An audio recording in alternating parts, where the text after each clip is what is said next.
Make in India के विरोधियों के लिए बुरी खबर। मेक इन इंडिया का असर अब दिखाई देने लगा है।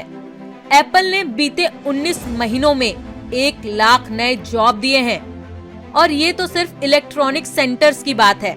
मोदी सरकार द्वारा लाई गई PLI स्कीम हर एक क्षेत्र में जॉब क्रिएट कर रहा है। मेक इन इंडिया को प्रोत्साहन देने के लिए सरकार ने जो प्रोडक्शन लिंक इंसेंटिव योजना शुरू की थी, उसका अब असर होने लगा है। क्या है PLI? कैसे इसका फायदा हो रहा है देश में रोजगार बढ़ाने में? कैसे भारत बन गया है एक्सपोर्ट हब?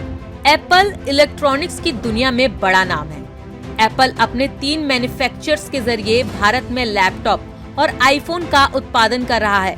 लगातार बढ़ते उत्पादन का नतीजा है कि भारत दुनिया का सबसे बड़ा आईफोन एक्सपोर्टर बन गया है। सिर्फ इतना ही नहीं, बीते 19 महीनों में अकेले एप्पल ने 1 लाख लोगों को सीधा रोजगार दिया है। जब से भारत में PLI स्कीम लागू हुई है, इन 19 महीनों में अकेले एप्पल ने 1 लाख नए जॉब्स दिए हैं। नौकरियों और रोजगार को प्रोत्साहन देने वाली PLI योजना आखिर है क्या? भारत को आत्मनिर्भर बनाने के लिए और देश में मैन्युफैक्चरिंग को बढ़ावा देने के लिए नरेंद्र मोदी सरकार ने 2020 में PLI स्कीम की शुरुआत की। PLI के तहत सरकार ने एलिजिबल प्लेयर्स को 5 साल के लिए उत्पादन मूल्य का 4 से 6% तक का इंसेंटिव के रूप में देने की योजना बनाई है, बशर्ते वे प्रत्येक वर्ष के लिए अपना एक्सपोर्ट और प्रोडक्शन वैल्यू के टारगेट को प्राप्त करें। PLI योजना का एक ही मकसद था, भारत में उत्पादन को बढ़ावा देने के लिए एक इकोसिस्टम तैयार करना, और उसका फायदा भी हुआ। ऑटोमोबाइल, डिफेंस, इलेक्ट्रॉनिक समेत कुल 14 सेक्टर्स की कई बड़ी नामी कंपनियां अब भारत में अपनी यूनिट लगा के उत्पादन कर रही है। क्या है एप्पल से जुड़ी खबर?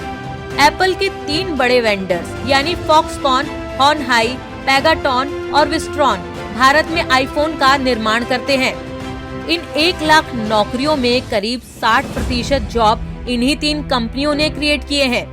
तमिलनाडु स्थित फॉक्सकॉन हॉनहाई, जो विशेष रूप से आईफोन बनाती है, उसी ने सबसे बड़ी संख्या में नौकरियां क्रिएट की है, यानी 35,500 से अधिक नौकरियां, जिसका मतलब है 1/3 से अधिक जॉब्स।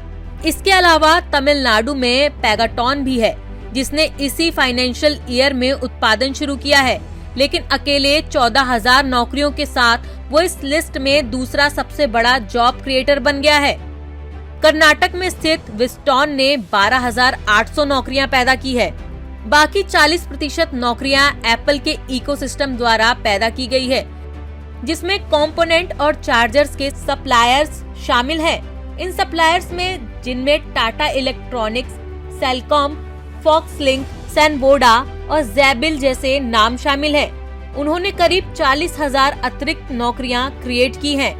सप्लाई चेन में नौकरियों की बात करें तो टाटा इलेक्ट्रॉनिक्स का नाम आ रहा है। टाटा इलेक्ट्रॉनिक्स मैकेनिकल पार्ट्स के लिए एप्पल का प्रमुख कंपोनेंट सप्लायर है। कुल 2 लाख डायरेक्ट जॉब क्रिएट होंगे। ये स्पष्ट है कि इस लक्ष्य को प्राप्त करने के रास्ते पर उद्योग जगत काफी अच्छी तरह से चल रहा है, जिसका नेतृत्व फिलहाल एप्पल कर रहा है। सरकार ने यह भी अनुमान लगाया है कि प्रत्येक डायरेक्ट जॉब के लिए इलेक्ट्रॉनिक्स उत्पादन में इनडायरेक्ट जॉब्स की संख्या लगभग 3 गुना होती है। इस गणना के अनुसार एप्पल इकोसिस्टम द्वारा नौकरियों की कुल संख्या 3 लाख के करीब होगी। ये भी जान ले कि India cellular and electronic association के अनुसार 7 वर्षों में मोबाइल डिवाइस निर्माताओं और उनके सप्लायर्स द्वारा डायरेक्ट और इनडायरेक्ट नई नौकरियों की कुल संख्या लगभग 20 लाख है। एप्पल दिसंबर 2020 में 1 महीने के भीतर $1 बिलियन से अधिक मूल्य के आईफोन निर्यात करने वाली पहली कंपनी है। इसने अप्रैल-दिसंबर 2020 के 9 महीने की अवधि में 30,000 करोड़ रुपए से अधिक का एक्सपोर्ट किया था, जो कि कुल एक्सपोर्ट का लगभग 40% था। प्रधानमंत्री श्री नरेंद्र मोदी ने सत्ता में आते ही सबसे पहले मेक इन इंडिया इकोसिस्टम पर काम करना शुरू किया। विदेशी निवेश को बढ़ावा देने के लिए योजनाएं बनी, कौशल विकास के लिए युवाओं की ट्रेनिंग स्टार्ट हुई। इन सब का ही नतीजा है कि स्मार्टफोन और इलेक्ट्रॉनिक्स की दुनिया में अब भारत सबसे बड़ा निर्यातक बन गया है। पूरी दुनिया जो कि रिसेशन के डर के साए में जी रही है, जब दूसरे देशों में दुनिया की बड़ी कंपनियां नौकरियों में छटनी कर रही है, वहीं भारत में प्रधानमंत्री मोदी के कुशल नेतृत्व में देश हर रोज बुलंदियों के नए मकान तय कर रहा है। पीएलआई की सफलता उसी की एक बयानगी भर है।